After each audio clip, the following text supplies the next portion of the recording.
มาเมื่อนี้เราจะมาเบิ่งผลงานเราเนาะว่าได้ไล่ประมาณใดนี่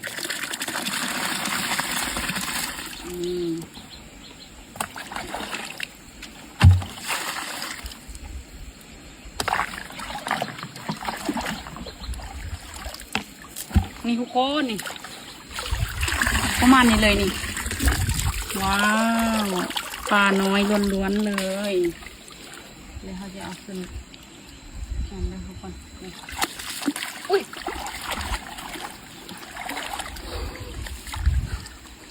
ป้อนคนกระบอกหมดเลยนี่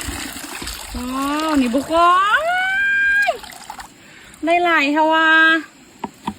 ได้หลายฮะว่าเดินเขาจะเฮลงนี่เนาะเบิ่งสุดๆเลยมั้ยเนี่ยนี่บอกทุกคนปลาน้อยปลาใหญ่ปนกันไปหอยคันกันได้โอ้ทุกคนก้อนสิได้ซ้ำนี้เนาะแป๊บเดียวเลยเพราะว่ามันนำมันเฮงแล้วมาตักเอา